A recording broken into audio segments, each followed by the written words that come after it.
예, 부동산 이야기 네 번째입니다. 이 앞편에서 그거 말씀드렸죠. 이 앞편에서 결국 부동산의 가격이라는 것이 일정 부분 상당 기간 동안 상승을 하거나 하락을 하는 것이 생기고 이걸 추세라고 부르고 이것은 결국 공급량에 의해서 결정이 됐다. 그러니까 투자를 한다는 것 자체가 이 큰 추세에서 벗어나 있지는 않다. 이 추세 안에서 어디가 더 많이 뛰고 어디가 더 조금 뛰고 이런 부분은 있다. 하지만 기본적으로는 특히 수도권 같은 경우는 동조가 워낙 심하기 때문에 기본적으로 추세를 알고 투자를 하는 것이 중요하다. 그리고 그 추세라는 것이 무엇일까에 대해서 제가 그동안 생각해왔던 10몇 년 전부터 생각해왔던 걸 쭉 말씀을 드렸어요. 그리고 2013년까지 왔죠. 2013년에 반등 시기까지 왔죠. 이때까지 왔습니다. 이때가 굉장히 중요한 시기예요. 그래서 2013년도에 반등이 발생을 했는데 이때 이 반등을 한 시점에 굉장히 중요한 우리가 그러니까 실질적으로 부동산을 공부하는 데 굉장히 중요한 논점들, 주제들이 많이 나와요. 굉장히 많이 나와요. 그거는 현재까지도 많이 써먹을 만한 것들이고 지금도 사실 굉장히 중요한 것들이에요. 중요한 주제들인데 이걸 갖다 겪어보지 않으신 분들은, 그 시대를 겪어보지 않으셨던 분들은 이런 것에 대해서 아마 다시 아직도 명확한 답을 갖고 있지 않거나 방향성을 갖고 있지 못하실 확률이 되게 커요.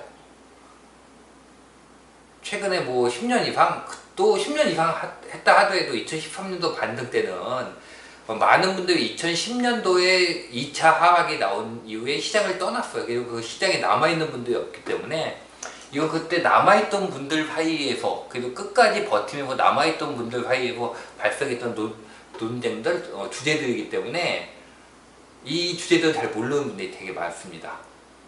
근데 되게 중요한 문제들도 많아요. 거기에 대해서 제가 좀 말씀을 드려볼게요. 제일 치열했던, 여러분들 제가 보기에 부동산이 제일 치열했던 시기는 이때예요. 2012, 2013, 2014년도 부동산, 왜냐면 굉장히 오랜 기간 동안의 하락이 상승으로 넘어가는 시기이기 때문에 이때 상승이 온다 오지 않는다, 지금 상승이 반등에 끝난다, 앞으로 부동산의 상승은 오지 않는다, 앞으로 영원히 부동산은 오르지 않는다는 등 온갖 주제들이 다 쏟아 나와가지고 하나하나 이렇게 싸우던 시기입니다. 그래서 2013년도 반등에 대한 건데, 먼저 말씀드렸다시피 저는 부동산 10년 주기설을 통해 가지고 10년 주기설을 통해서 공급이 누적에 의해서 이 누적이 총수요와 이렇게 저울 위에 올라가 있고, 이 상태에서 부동산 가격의 상승 추세와 하락 추세가 나온다고 결론을 내렸어요. 이때까지 결론이 이렇게 되었습니다. 근데 이 결론이라는 게 여러분들이 알고 계신 상승 하락과는 조금 다를 수가 있습니다. 저는 이런 식으로 하는 상승의 스타트는 좀 빨라요. 제가 잡는 이번 장의 스타트점은 13년이 아니라 12년도예요. 12년도가 스타트점을 잡고 있어요. 12년도부터 이쪽으로 넘어갔다고 보고 있거든요. 총 수요가 더 커졌다고 보고 있기 때문에 12년도에 전세 가격부터 쭉 해가지고, 그래서 저는 12년도에 그러니까 12년도에 제가 13년도 상반기 반등이 나올 것이다. 그때 반등을 얘기하는 사람 거의 없었어요. 계속 얘기를 하니까 그렇지만은 일단 현실을 말씀드리기 위해서 당시에 반등을 말씀드린 사람은 거의 없었고, 부동산 시장은 끝났다는 분위기였어요. 앞으로 다시는 대한민국에서 부동산 시장이 다시 오를 일은 없다. 나오는 이야기도 다 지금은 똑같아요. 인구가 줄고, 그 다음에 또 뭐가 있었지? 많이 좀 있습니다. 그건 몇 가지 이유, 우리나라가 일본을 따라가기 때문에 일본이 10년, 20년을 보면 우리나라도 이제부터 쭉 수축기로 들어갈 것이다. 10년, 20년 동안. 상승이 먼 훗날 언제가 나올 수는 있을지 모르지만 지금은 아니다라는 게 거의 많은 분들의 의견이었죠. 근데 제가 10년 주기설 공급 누적을 말한 다음에 이 안에서 그때 제가 많이 말씀드린 게 뭐냐면 이 추세하는 거는 일종의 가장 중요한 거는 추세하는 것은 지속성이다. 그때 제가 여러분들에게 그때 시장이 올라갔느냐 하락하느냐 했을 때 설명드릴 때 어떻게 드렸냐면은 드렸을 때 자, 여러분들 시장이 올라갈까 떨어질까 생각하실 때 시장이 어떻게 움직일까 고민하시고 또는 부동산이 어떠한 주제가 있어 고민하실 때 굉장히 단기적인 문제일 때는요. 단기적인 문제일 때는 굉장히 방향성이 열려 있어요. 즉 다음 달에 왜 서울 아파트가 오를까 떨어질까 이건 몰라요. 이 문제 우리가 알기가 굉장히 힘듭니다. 왜냐면 이건 지속성과 관계가 없거든요. 단기 변수에 의해서 움직이는 거기 때문에 알 수가 없어요. 근데 어느 정도의 기간을 두고 어떠한 방향으로 움직일까를 아는 건 조금 더 쉽습니다. 그리고 제가 하는 방식은 부분을 모아서 전체를 만드는 방식이 아니라 일단 전체의 방향성을 잡고 그 안에서 부분을 만드는 방식이에요. 다른 분들과는 기본적으로 조금 만드는 방식이 달라요. 많은 분들이 귀납적이라고 해야 될까? 귀납적으로 만드시는 경향이 있는데 저는 귀납적이 아니라 일단은 큰 방향성을 잡아놓고 그 안으로 연역적으로 만드는 방식이에요. 그러니까 뭐 톱다운 방식? 저는 이 방식을 쓰기 때문에 다른 분들과는 좀 쓰는 방식이 다릅니다. 근데 톱다운 방식은 잘 만들면 굉장히 좋아요. 굉장히 좋은데 사실 힘듭니다. 만들기가 쉬운 건 아니에요. 장래의 방향성을 잡는다는 게 단기의 방향성을 잡는다는 것보다는 쉬운데 그렇다고 꼭 쉬운 건 아니에요. 이게 뭐냐면은 제가 가장 예로 잘 드는 게 야구 경기예요. 야구 경기가 몇십 년 전에 야구 경기를 해가지고 해태와 한미 슈퍼스타즈가 야구 게임을 합니다. 저 인천입니다. 어디가 이길까요? 거의 이쪽이 이기겠죠? 거의 이쪽이 이길 거예요. 경기 결과에서는 이쪽이 이길 확률이 되게 높겠죠. 근데 2회만 따로 띄워놓고 봤을 땐 누가 이길까요? 이건 좀 더 변동성이 커지죠. 알기가. 그렇다고 한미 슈퍼스타즈라고 해가지고 한 점도 못 내는 건 아니잖아요. 이거 모른다고요. 그럼 2회에서 이걸 더 좁혀놔가지고 2회 두 번째 타자 해태 3회 두 번째 타자는 각각 성적이 어떻게 될까요? 안타 칠까요? 여기가 이기니까 안타 칠 확률이 더 높을까요? 그럴 수도 있을 거예요. 여기가 만약에 우리가 장기적으로 질 걸 안다면은 안타 칠 확률이 더 적을까요? 아마 그럴 수도 있을 거예요. 하지만 아닐 확률도 굉장히 커집니다. 여러분들이 장기적으로 시장을 본다는 것과 단기적으로 시장을 본다는 건 이런 차이예요. 우리가 장기적으로는 시장이 어느 쪽으로 갈지를 안다고 해서 꼭 야구 경기가 9회 말까지 끝났을 때 어느 팀이 이길지가 승률 보면 그냥 나오죠. 안다고 해가지고 꼭 그 팀이 이거 이길 팀이 2회에 저 팀보다 이긴다는 보장 또는 더 좁혀가서 2회에 두 번째 타자가 이긴다는 보장 이런 건 없어요. 이건 굉장히 변수가 심해지는 거예요. 그래서 우리가 단기적인 변수, 그러니까 얘기하면 뭐만 하면은 그래서 지금 오른다는 거예요, 떨어진다는 거예요, 하는 건데 질문 많이 하시는데 그래서 지금 오른다는 거예요, 떨어진다는 거예요, 하는 질문에 대한 답은요, 점쟁이가 아닌 이상은 힘듭니다. 굉장히 변수가 커요. 틀릴 확률이 굉장히 큰 상태예요. 저는 이렇게 틀릴 확률이 큰 상태에서는 투자를 권하지 않아요. 제 경우는. 대신에 장기적으로 갈수록 좀 더 확신을 가지고 얘기를 할 수가 있어요. 그래서 저는 가능한 단기적인 답변을 내야지만 성립 가능한 투자는 하시지 말라고 하는 편이에요. 즉 어느 도시가 다음 달에 또는 1년 후에 오를까요? 떨어질까요? 이게 떨어지면 저 큰일 나요. 라는 투자를 하면 하시지 말라고 하는 편이에요. 좀 더 장기적인 투자를 장기간을 보고 할 수 있는 결국 방향성을 우리가 알 수 있다면 제가 이 앞 시간에 추세를 안다는 건 반칙이라고 얘기를 했는데 여러분들이 추세를 알고 추세에 편승할 수 있는 투자를 한다면 이건 거의 반칙이라는 얘기예요. 이거는 실패라는 가능성이 거의 없습니다. 반대로 성공할 가능성이 굉장히 높아져요. 그래서 저는 그런 투자를 하기를 원한다는 거죠. 이처럼 추세를 만들 때 중요한 건 지속성이에요. 이게 굉장히 중요해집니다. 그래서 어느 지역이 오를까 떨어질까? 여러분들이 항상 물건을 사실 때 고민을 하실 거예요. 이것이 오를까 떨어질까?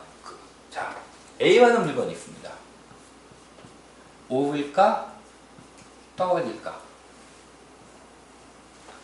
을 고민을 하세요. 그때 여러분들의 마음속에는 어떠한 생각이 자리 잡고 있으시냐면은, 여러분들 마음속에 A를 사실 때 오를까 떨어질까 고민하실 때 마음속에 자리 잡고 있는 생각은 올라야 되는데예요. 올라야 되는데. 근데 여러분들이 시장을 제대로 보시기 위해선 그런 것이 없어야 돼요. 그것이 있으면 시장을 제대로 보지 못해요. 팔은 안으로 굽어요. 예, 팔은 밖으로 굽지 않습니다. 예, 팔이 밖으로 굽는다는 분도 있으신데, 예, 팔은 안으로 굽습니다. 그렇기 때문에 항상 그런 마음이 있으면 현실을 그대로 받아들이지는 못해요. 제가 여러분들에게 늘 말씀드린 게, 부동산을 보실 때는 자기의 정치적 성향 갖다 버리세요. 예, 그건 정치적 성향, 이데올로기, 신념, 종교 이런 거는요 좀 더 중요한 데 쓰세요. 중요한데, 좀 더 중요한 데 쓰세요. 이렇게 먹고 사는 일에 쓰시지 마시고, 예, 이거는 먹고 사는 게 가장 중요한 거예요. 먹고 사는 거 가장 중요한 거니까 여기에 괜히 신념 같은 거 넣지 마시고, 신념은 좀 더 중요한 거, 여러분들이 투표하신다든지 선거하신다든지 뭐 이럴 때 쓰세요. 예, 여기서 쓰지 마세요. 그런 거 다 버리고 그냥 이 자체만 놓고 투명하게 보여요. 투명하게. 그게 굉장히 중요합니다.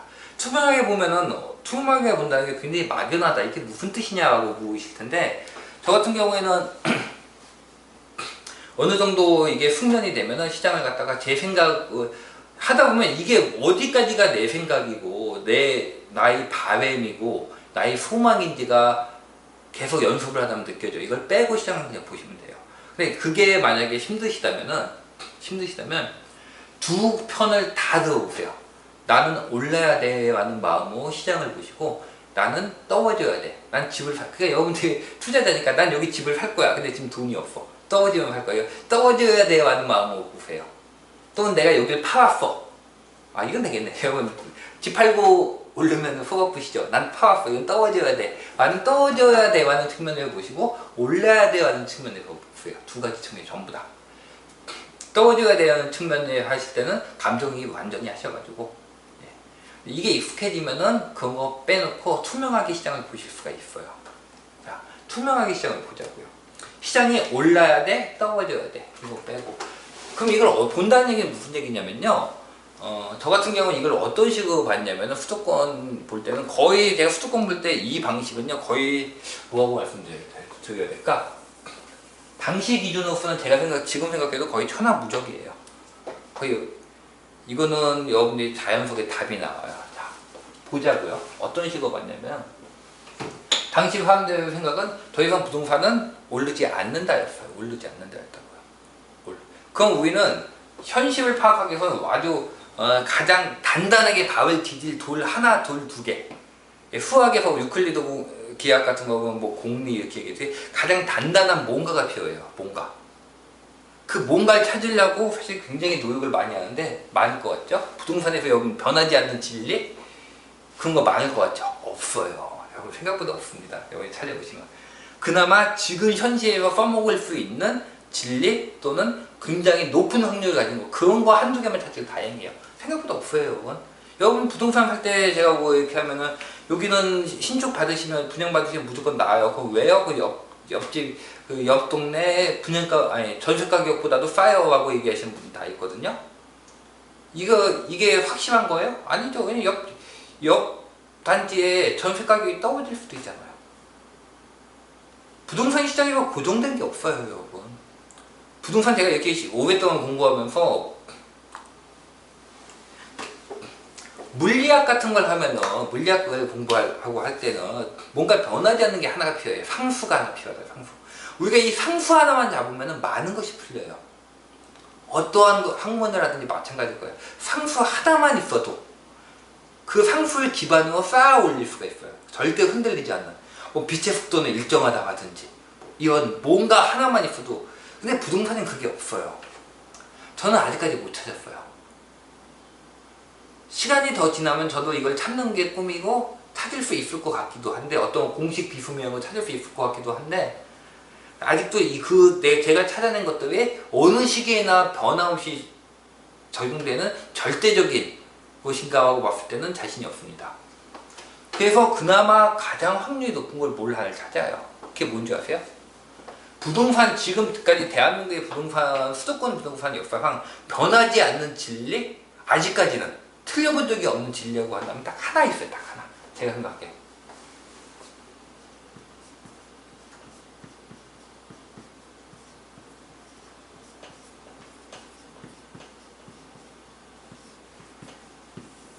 공급이 부족할 때 전세가가 올라간다. 딱 이거 하나예요.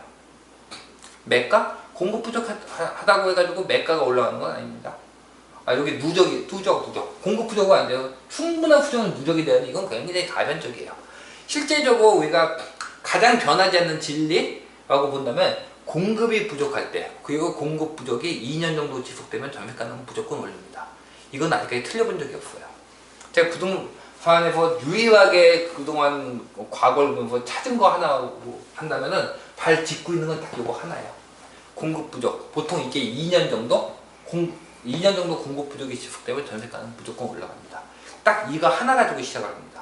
시작할 때 많은 게 필요 없어요. 많은 게 필요 없고 불확실한 거 10대까지 20가지 여러분들이 알고 있는 불확실한 20, 30가지의 격언보다 부동산에 대한 온갖 격언들 수도 없이 많죠.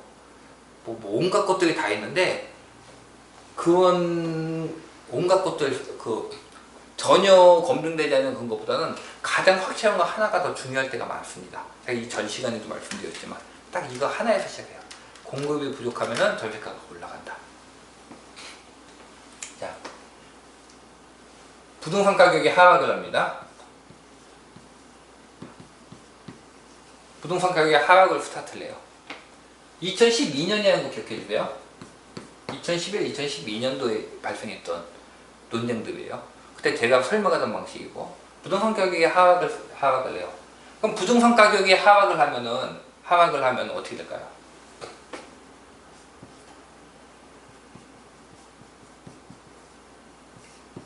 분양이 줄어듭니다. 분양이 줄어들어요. 분양이 줄어들면 어떻게 될까요? 입주가 줄어듭니다. 입주가 줄어들면 어떻게 될까요? 변화되는 건 이제 딱 하나니까요. 전세가가 상승을 합니다. 그럼 그 다음 어떻게 될까요? 부동산 가격은 계속 하락하는 거예요. 부동산 가격 위에서 매가는 하락을 하는데 전세가는 올라가게 되죠. 이거 지금 전부 다 상수예요. 지금 제가 변수 집어넣은 거 하나도 없습니다. 당연히 말만 바꾼 거예요. 말만 바꾼 것들이에요. 거의 다. 부동산 가격이 하락하고 전세가가 올라가니까 전세가는 올라가고 부동산 가격이 하락하죠. 그럼 이게 무슨 얘기가 돼요? 전세가율이 올라가게 됩니다. 전세가율이 올라가게 되죠. 그리고 전세와 매매의 갭이 붙게 돼요. 그래서 전세가가 매가와 거의 같아지는 수준까지 오게 됩니다. 그럼 이 상황에서는 어떻게 될까요? 요거 사이클 하나 딱 그려놓은 거, 요 안에서 볼만한 내용들이 몇 가지가 있습니다. 보시면. 이렇게 그려놨는데, 여기서 우리가 논쟁을 할 만한 건덕지가 몇 개 있어요. 첫 번째, 부동산 가격이 하락을 하면 분양이 하락을 하냐, 정말로. 이거는 지금까지는 거의 변함없는 진리였어요. 부동산 가격이 하락을 하면 분양이 하락한다. 대신에 여기도 예외 조항이 하나 있습니다.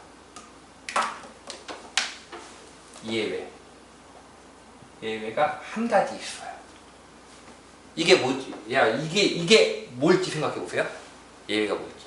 자, 분양이 줄어들면 입주가 줄어들면 이거는 상수예요. 말 그대로 이거는. 예.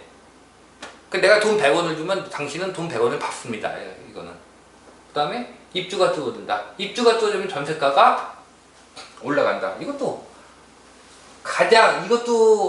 거의 가장 확실하게 지금까지 부동산에서 잡혀있는 지금까지 한 번은 틀린 적이 없는 것들이에요. 이걸 말 그냥 바꿔놓은 거니까 볼 필요도 없습니다. 이건요.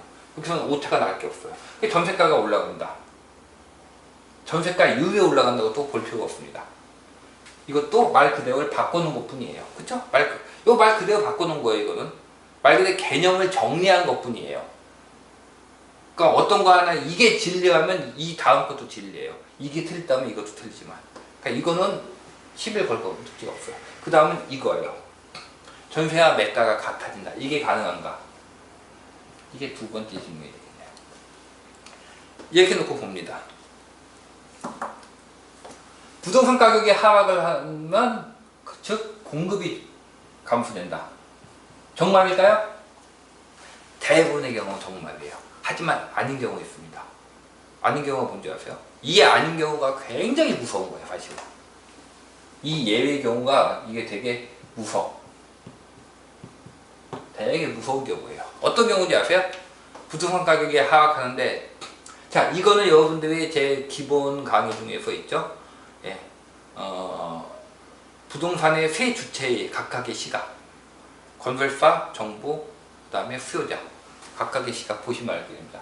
부동산 가격이 하락을 하게 되면 건설사는 분양을 줄여요. 왜? 수익이 안 나기 때문에. 이것이 더 심해진다면은 원가 이하로 떨어진다면, 즉 밀가루 값이 100원인데 그것을 빵으로 만들었을 때 빵값이 100원보다 싸다면 90원이라면, 이 중에 장사하시는 분 계시죠? 밀가루 가격이 100원인데 그걸 빵으로 만들었을 때 빵 가격이 90원이라면 여러분들은 빵을 만들까요? 안 만들까요? 라는 질문과 똑같은 겁니다. 안 만듭니다.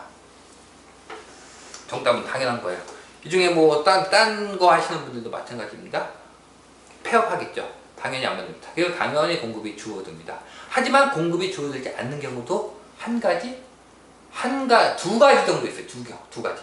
정확히 말하면 예외의 경우가 두 가지. 이 두 가지는 되게 위험해요.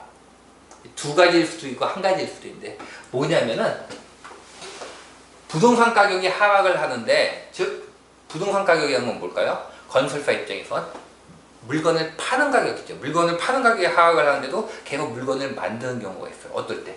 원가가 하락할 때. 즉 내가 지금 밀가루 100원어치로 빵을 만들었어요. 근데 빵 가격이 90원이 됐어요. 에이, 만들지 말아야지 하고 있는데 밀가루 가격이 갑자기 80원으로 떨어졌어요. 그럼 만들 수 있죠? 또 만들었어요. 근데 빵 가격이 다시 80원이나 75원이 됐어요. 에이, 만들지 말아야지 하고 있는데 밀가루 가격이 갑자기 60원으로 떨어졌어요.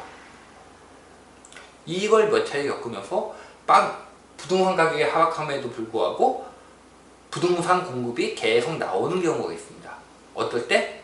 부동산을 만드는 원가가 하락할 때. 원가는 하락하면 무엇일까요? 제일 큰 게 두 가지가 제일 크겠죠. 뭐 인건비나 이런 건데, 사실 인건비 하락이 이런 식으로 나오는 건 거의 불가능해요.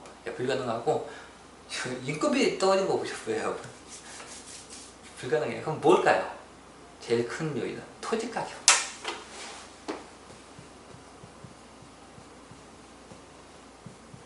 토지 가격 하락이 나오는 경우예요. 토지 가격 하락이 나올 시에는 부동산이 하락을 해도 공급 물량이 늘어날 수가 있습니다. 가장 위험한 경우예요. 이 사이클이 돌기 시작하면은, 이거는 어떤 사이클이냐면 이건 별도의 사이클입니다. 별도의 사이클인데 부동산 가격이 하락을 해요. 하락을 합니다. 그런데 부동산 가격이 하락을 하니까 어떻게 될까요? 사람들이 땅을 안 사겠죠? 집을 지어서 파봤자 남는 게 없으니까. 그러니까 토지 가격이 다시 하락을 합니다. 그러니까 토지 가격이 하락하니까 이제 원가가 나왔어요. 그리고 그 토지 가격에다 다시 아파트를 줘요. 근데 또 가격이 하락을 해요. 그러니까 다시 토지를 찾는 사람이 점점 적어지는 거예요. 그러니까 토지 쪽에 수요가 적어지는 거죠. 그러니까 토지 쪽도 마찬가지예요. 수급인데 토지 쪽에 수요가 줄어드니까 토지의 가격이 하락을 하는 거예요. 그래서 주택의 원가가 계속 싸지는 경우예요. 이때는 아파트 가격이나 주택 가격이 계속 낮아지는 게 가능해요. 이렇게 되면 잃어버린 10년, 잃어버린 20년이 나오는 겁니다. 잃어버린 10년, 잃어버린 20년이 나오려면은 이 두 가지 경우가 나와주면 돼요. 토지 가격 하락. 이게 나와주지 않고는 힘듭니다. 이게. 두 번째는, 그래도 공급된 걸 누가 샀어야 될 거 아니야. 공공자금 투입.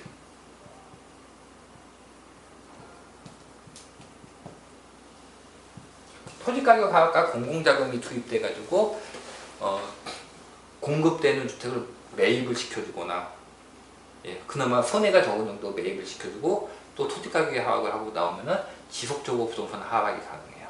제가 일본 쪽은 잘 모르겠지만 일본 쪽에서도 만약에 토지가 부동산 가격이 계속 하락을 했다면은 이런 요인이 있을 수도 있어요. 그리고 일본은 잘 모르겠어요. 우리나라의 경우에 부동산 가격이 진짜 10년, 20년 계속 하락을 한다면은 거의 이 경우가 나올 거예요. 토지 가격 하락과 공공자금의 투입.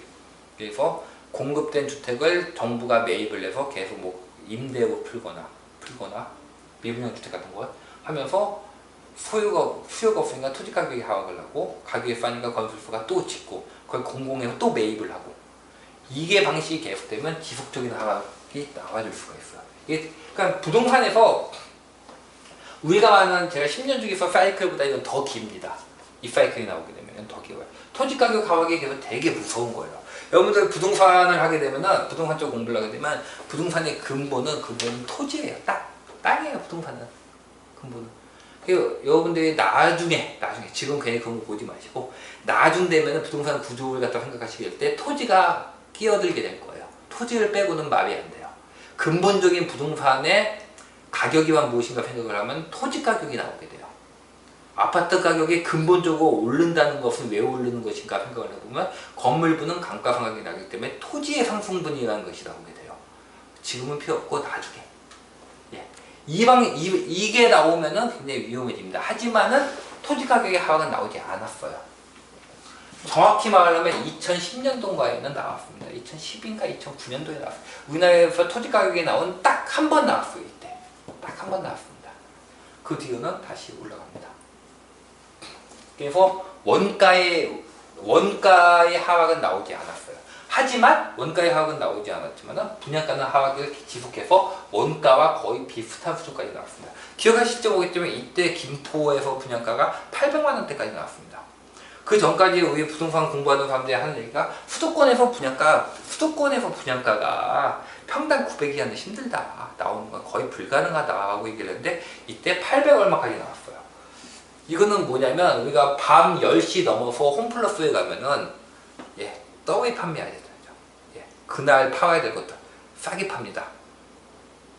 그걸 여러분이 하면서 뭐야 이렇게 싸게도 살 수가 있네? 그럼 이 가격에 팔아도 네가 남는 거 아니야? 그게 아니라 어차피 이날을 지나가면 못 팔기 때문에 원가보다 싸게도 판매하는 경우가 있어요. 그게 나오고 있었어요. 그게 나오는 상황이기 때문에 공급은 무조건 줄어들 거라고 보는 거예요. 기본적으로. 여기까지는 이상이 없다고 이거 하나하나 전부 다 생각하고 판단을 하는 거예요. 여러분 되게 지금 뭐 10분 만에 제가 얘기를 했지만 이거 10분 만에 생각한 거 아닙니다. 거의 몇 개월, 몇 년 단위로 생각을 해가지고 결론을 내리는 것들이 전부 다 이게. 그래가지고 이 분야까지 넘어왔는데 이상이 없다고 생각했어요. 그래서 여기까지는 상관이 없고 여기. 전세가 매가보다 비싸질 수 있는가만 문제예요. 전세가 매가보다 이때 유행했던 말이 뭐냐면 왜 전세가 매가보다 비싸지지 못하냐. 전세가 매가보다 비싸질 수 있다고 하는 거예요. 어떻게 생각하세요, 여러분? 이 부분에 대해서는 제가 블로그인가에서 글 올려놓은 적이 있어요. 한번 여러분 한번 보시고 이것도 되게 뜨거웠던 논쟁 중에 하나입니다. 전세 가격은 얼마까지 올라갈 수 있는가? 전세 가격이 매가를 넘어갈 수 있는가? 만약에 전세 가격이 보세요. 전세 가격이 매가를 넘어갈 수 있다면 전세가가 오른다 해서 꼭 매가가 오른다는 보장은 없어요. 그쵸? 없잖아요. 하지만 전세가가 매가를 넘어갈 수 없다는 게 전세가 계속 오르는 구조가 만들어진다는 얘기는 무슨 뜻이 돼요? 매가도 올라가는 구조가 만들어진다고요. 1번, 2번. 어느 것이 맞냐는 논쟁이에요. 쓸데없어 보이세요? 그때는 이건 다 했습니다. 이거 되게 중요한 논쟁이에요. 사실은 여러분들이. 결론은 이쪽은 나있죠. 전세는 매가를 넘어가지 못한다. 뭐 아주 일시적으로 조금 넘어가는 경우가 있긴 있는데 그건 굉장히 드문 경우고 전세는 매가를 넘어가지 못한다. 이거 굉장히 중요한 논쟁입니다.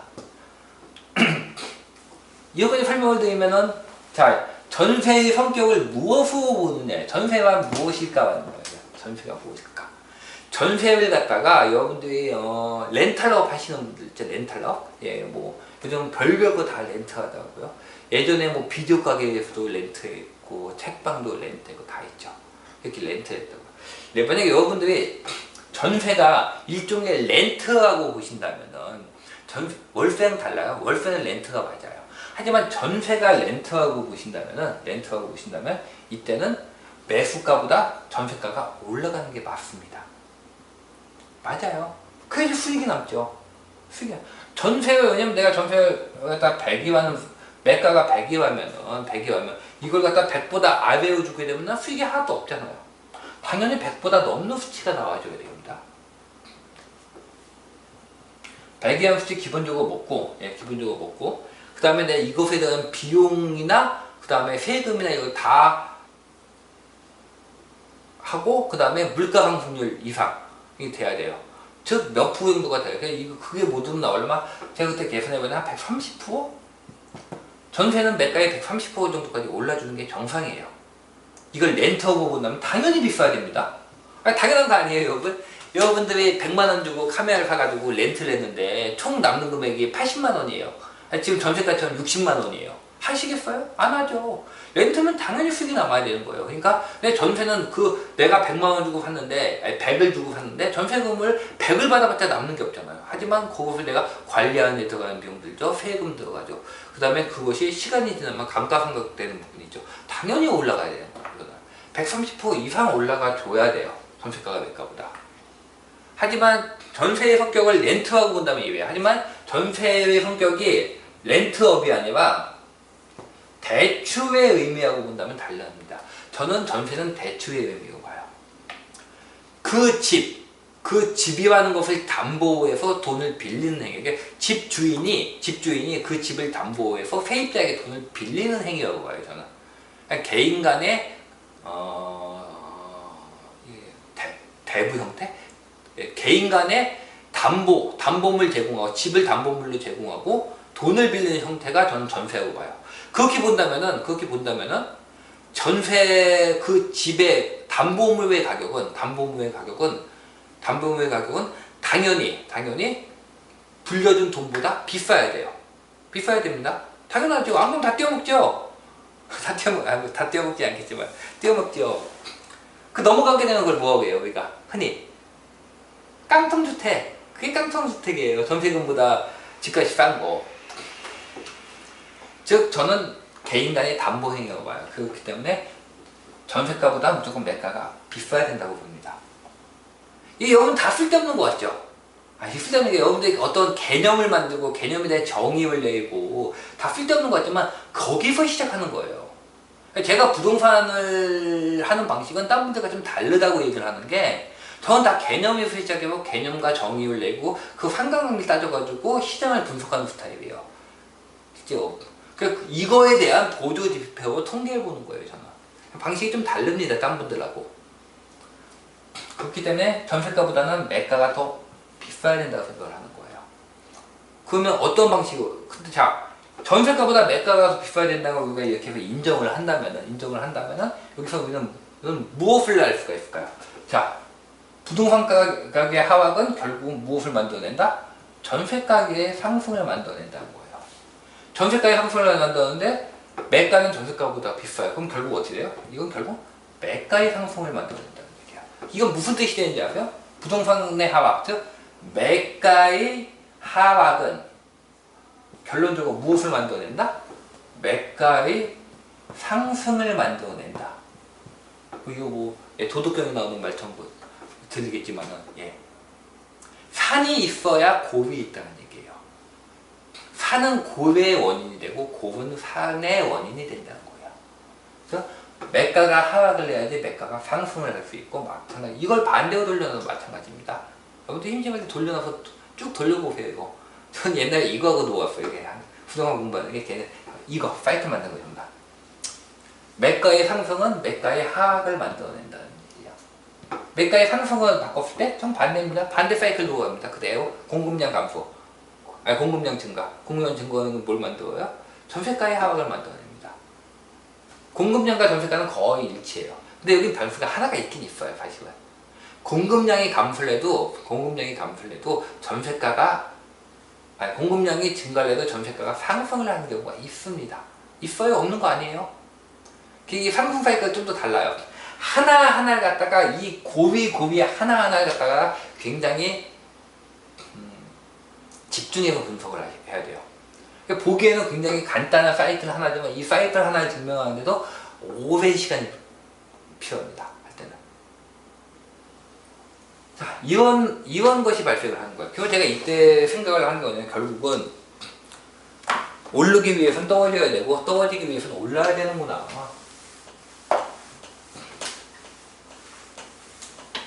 도덕경에 나오죠? 뺏기 위해서는 반드시 먼저 주어야 한다. 양털 깎기도 아니고. 뺏으려면 줘야 뺐죠.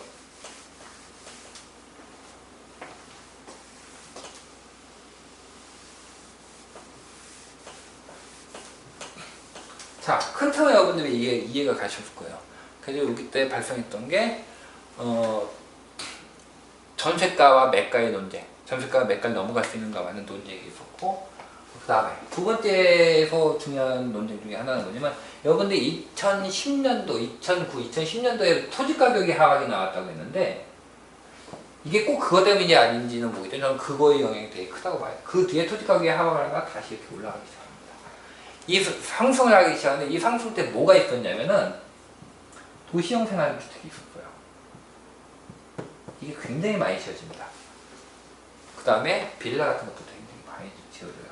2011년도, 2010년도가.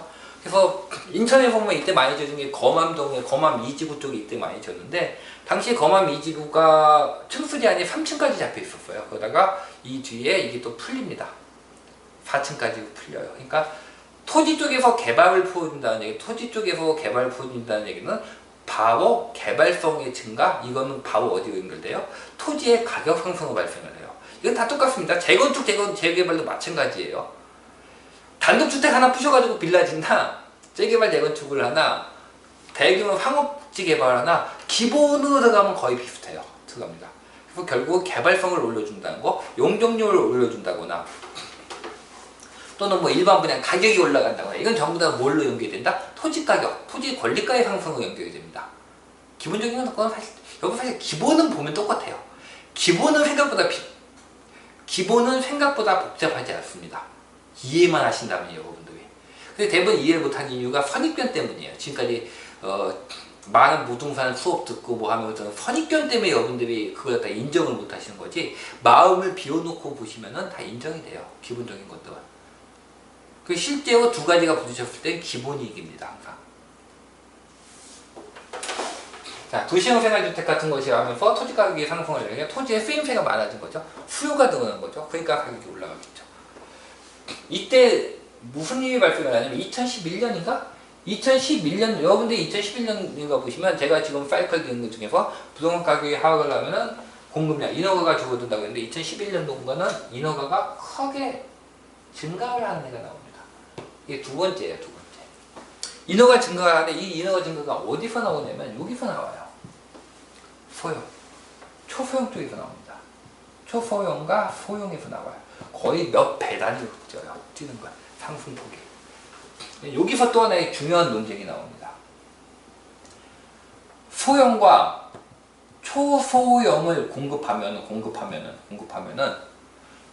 전세가가 떨어지는가 올라가는가.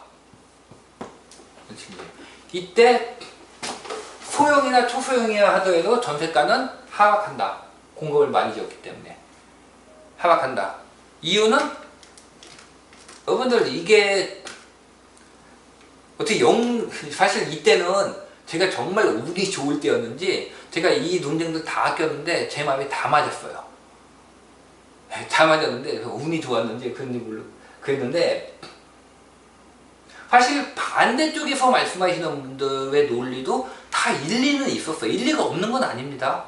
그래도 이 힘든 시기 버텨냈던 분들이에요. 여러분들 부동산 하락기 4년 5년 버텨낸 게 여러분들이 아직 경험이 없는 분들은 모르실 텐데 정말 힘듭니다. 게다가 시장 전망이나 부동산을 공부하면 하락기를 버텨낸다는 건요, 진짜 뼈를 깎는 노력을 필요해요. 그만큼 내공이 있으신 분들이 전부 다, 없으신 분들이 아니에요. 진짜 뛰어난 실력자분들이세요. 참 안타깝죠. 그분들이 이렇게 하고 제대로 평가 못 받고 지금 활동 접고 뭐 이렇게 하신 분들 되게 많은데 되게 안타까워요. 그분들은 실력 정말 좋은 분들 많으셨는데, 전세가가 어떻게 움직일 것인가요? 소형과 초소형 공급을 할 때, 소형과 초소형 공급을 해도 일반적으로 예전에 중형이나 공급했던 거가 마찬가지로 전세가는 하락을 할 것이다. 왜? 1인 가구가 증가하고 있기 때문에. 여러분 이거 어디서 듣던 논리세요? 많이 들어봤던 논리라고 생각하지 않으세요? 청년주택 논리예요. 이거 지금 청년주택 공급량이랑 똑같습니다. 여러분 지금 박원순 시장님이 하신다는, 또는 문재인 대통령이 한다는 청년주택이나 상업지 소형 공급 논리 똑같아요. 이거예요. 딱 1인 가구가 증가하고 1인 가구의 수요가 증가를 하기 때문에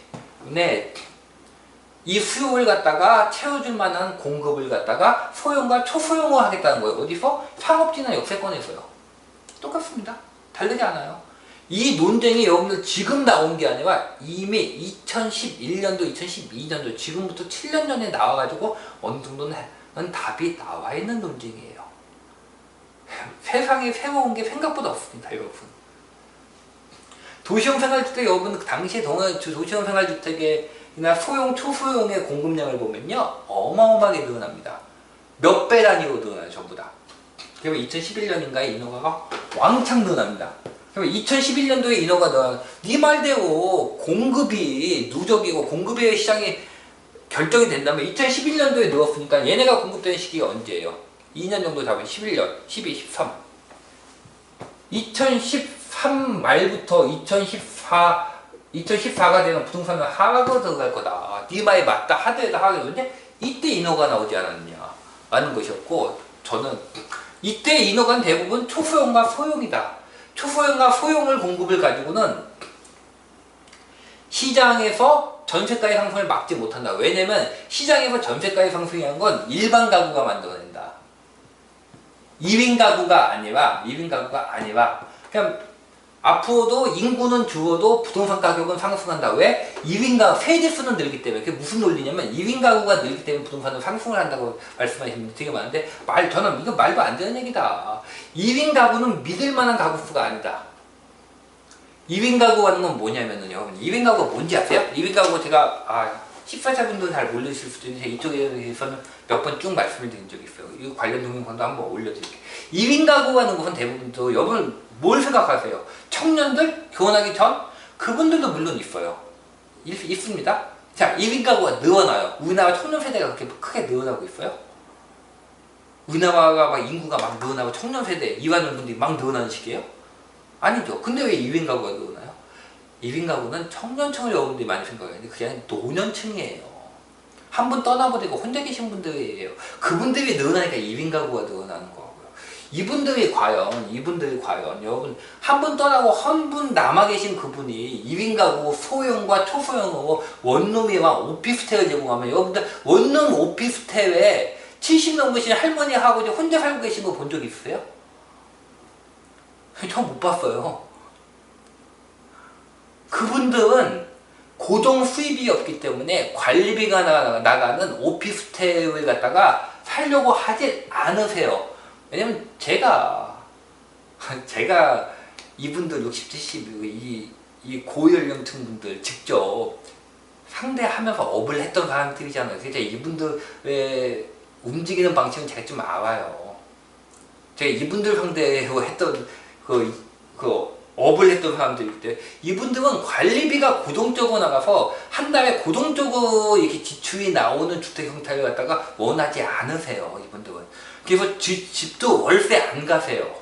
다 전세나 주로 이렇게 아파트 같은 데도 잘 안 가려고 하는 경우가 많아요. 사실은 돈이 많으신 분들은 상관이 없겠지만, 돈이 많으신 분들 같은 경우에 마찬가지로 원룸 안 들어가시죠. 연세 드셨다고 원룸 들어간다고요? 우리나라의 주거 실태조사 보세요. 우리나라의 주거 실태조사 쭉 해서 70세까지인가? 20세, 30대, 40대 해서 70대까지는 자가 보유율 계속 올라갑니다. 나이 들면 누가 집 한대요? 나이 들면 집을 판다고요? 천만에. 80세에선가 처음 떨어져요. 70세 이전까지는 자가보유율 계속 올라가요. 집 안 팝니다. 50세, 60세, 70세 넘어가면 판다고요? 누가 그래요? 판다는 데이터 한번 달라고 해보세요. 안 판다니까요. 자가점유율 계속 올라가요. 우리나라 자가점유율. 나이를 먹으면 먹을수록 자가점유율 올라갑니다. 왜? 꼭 이게 좋아서 뿐만이 아니라 이 자가점유율 특히 어디서 올라가냐면 기타 지방에서 올라갑니다. 기타.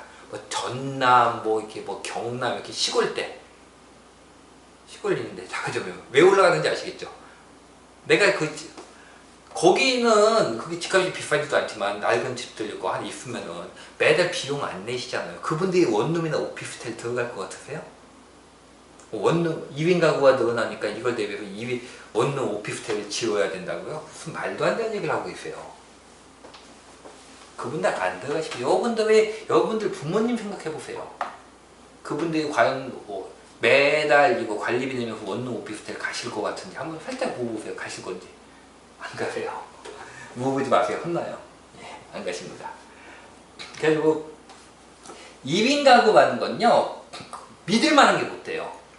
여러분들, 주거 실태조사를 보면 2인 가구에 쭉 나오는데, 2인 가구는요, 모든 가구는 어떤 일정한 패턴을 보이는데, 2인 가구는 그 패턴이 특별히 없어요.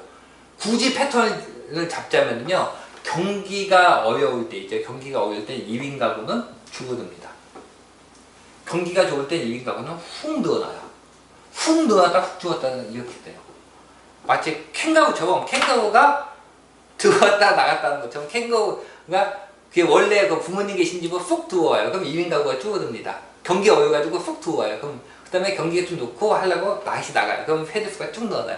이게 2인 가구예요. 그리고 제가 하는 말 1인 가구 믿고 사업하실 생각하지 마시라고요. 특히 부동산 쪽에서 정부가 1인 가구가 어쩌고 하니까 뭐 원룸 다 세대부터 시작했는데 믿지 마세요. 아니에요. 1인 가구도 1인 가구가 늘어나는 건 이 젊은 층의 1인 가구는 믿을 만한 게 못 되고요. 워낙 들쑥날쑥해요. 세대 자체가. 노인층의 1인 가구는 오피스텔 안 가요.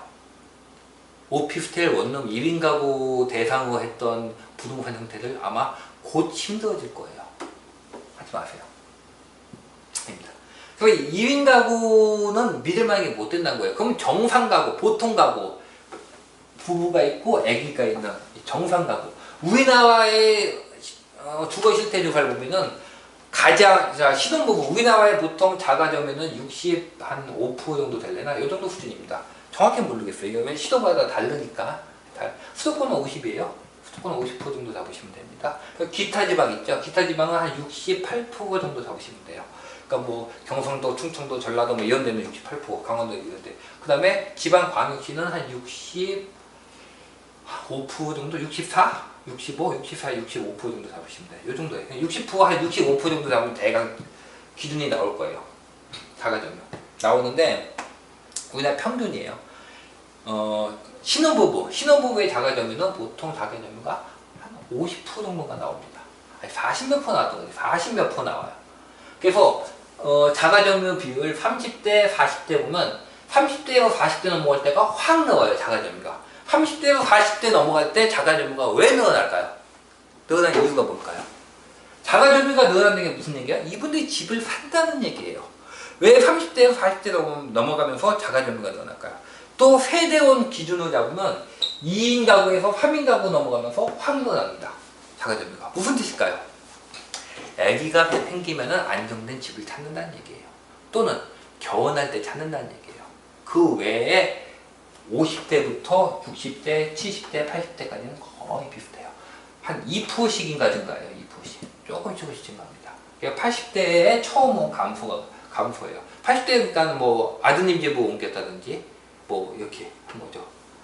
이렇게 뭐 돌봐주시는 기관으로 들어갔다든지 하면서 80대에서 처음 죽었어요. 그 전까지는 계속 늘어납니다. 거의 이거는 이 패턴은 변동이 없어요.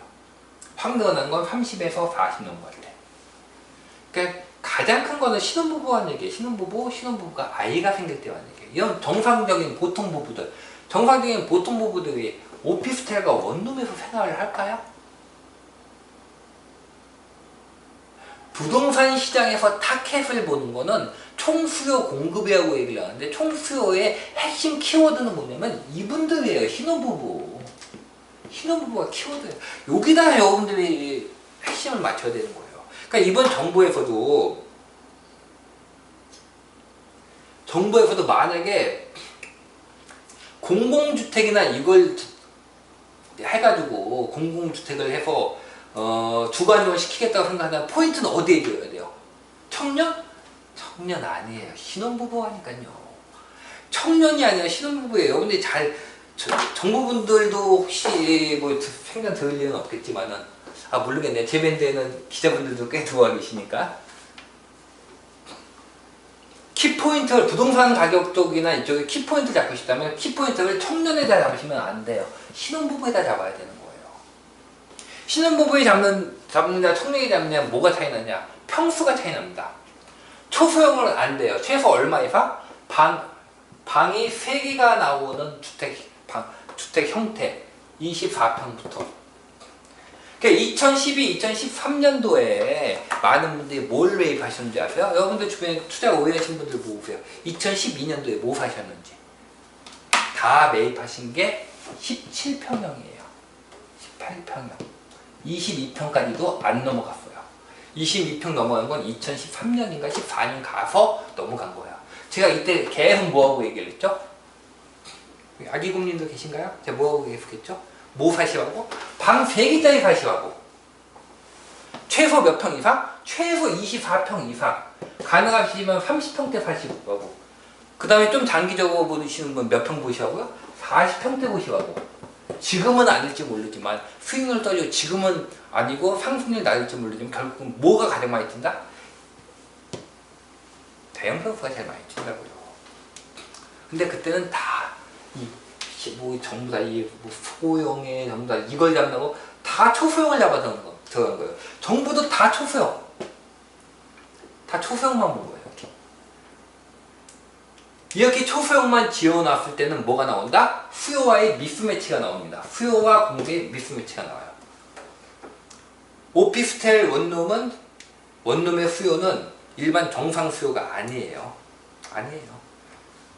그렇기 때문에 그걸 아무리 잡는다고 해도 일반 정상적인 가정이 원하는 수요, 즉 24평 이상 방 3개를 가진 24평 이상의 아파트 수요는 다르다고요. 그렇기 때문에 2011년도에 인허가가 늘어났다고 하지만 이거는 실제로 이 시장에 영향을 미치지 못한다 라는 거예요. 결국 공급 감소는 여전하다. 이게 두 번째 논쟁이었습니다. 뭐 역사를 잊은 민족에게 미래는 없다고 얘기하셨는데 투자자도 마찬가지예요. 역사를 잊은 투자자에게 미래는 없어요. 정부도 마찬가지고. 생각을 해보세요. 이거 다 뭐랄까 5회 동안 검증이 된 거예요.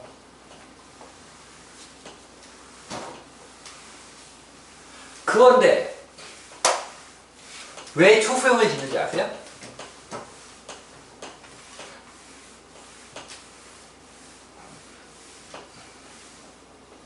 초소형을 짓는 이유가 뭔지 아세요?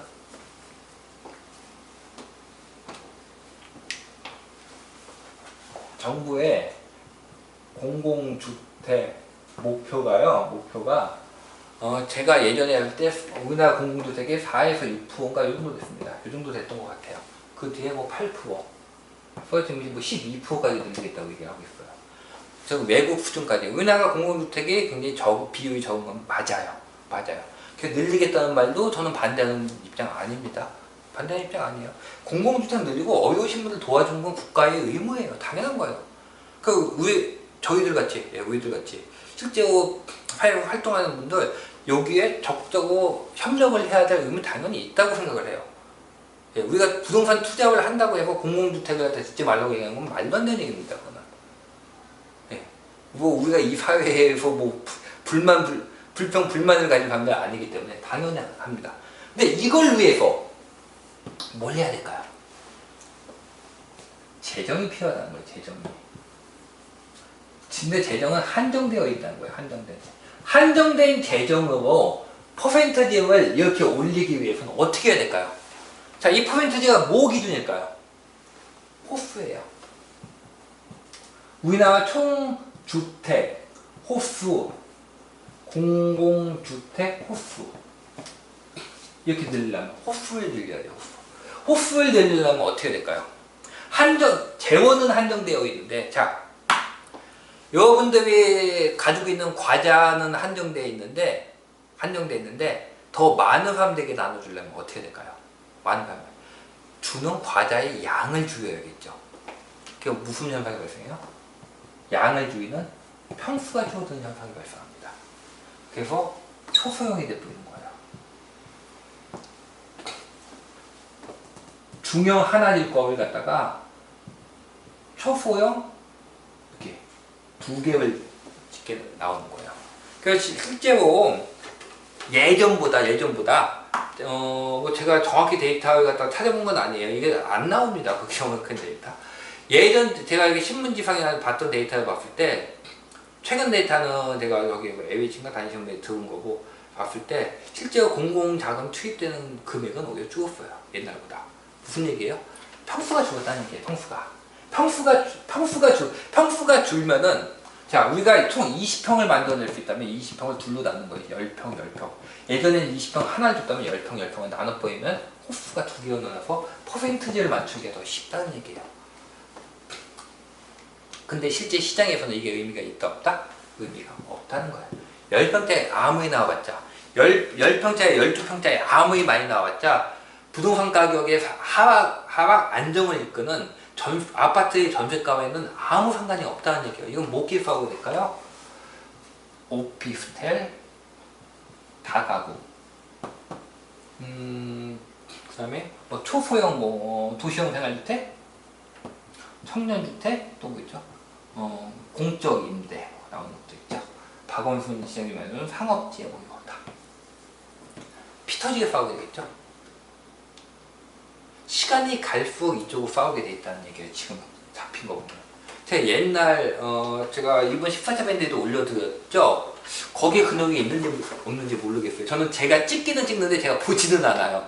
예, 찍으면 끝이에요. 그리고 한 얘기 또 하는 경우도 많고, 어디서 무슨 얘기를 했는지 기억 잘 못하는 경우가 많은데, 문재인 대통령이 대통령 공약 냈을 때 제가 각 후보들 대통령 공약 갖다가 얘기하면서 문재인 대통령 공약, 그러니까 당선되기 전이에요. 그 공약 보고 얘기하면서 이 얘기 했을 것 같아요. 초소형 위주로 될 것이고, 그 다음에 이런 식으로 됐기 때문에 하지 마셔봐. 이쪽은 투자하지 마셔. 왜냐? 시간이 갈수록 이쪽으로 잡았다면 뭐가 세진다는 얘기야? 공적 임대나 공공 임대가 다 초소형으로 들어온다는 얘기예요. 여러분들 정부랑 싸워서 이길 수 있으실 것 같으세요? 못 이깁니다. 민간은 정부와 싸우지 못해요. 싸우시면 안 되고요. 왜 싸워요? 국가하고. 그러니까 오피스텔 이쪽은 힘들다고 초소형 하시지 말라고 했던 이유가 이런 것 때문이에요. 시간이 갈수록 더 할 겁니다. 이거는요. 갈수록 더해요. 이 채수를 맞추려면 수없어요. 초소형은 굉장히 작은 평수 나올 수밖에 없어요. 왜냐면 재원이 한정되어 있기 때문에 이번 일이 발생을 합니다. 자, 현재랑도 상관이 있죠? 2012년도의 얘기들인데, 그래서 결국은 그런 결론을 얻게 돼요. 2012년도에 지금 상황에 보면 부동산 가격이 만약에 하락을 한다면 무슨 일이 발생을 할까? 현재 수준의 부동산 가격이 하락을 한다면, 즉 공급 물량을 더 줄이게 되고 이 미친 전세가는 더 미치게 올라가고 있기 때문에 어차피 이건 매가 상승과 연결이 된다. 즉 부동산 가격의 상승은 막을 방법이 없다. 공급 부족 상태에서는 이런 결론을 내리게 돼요.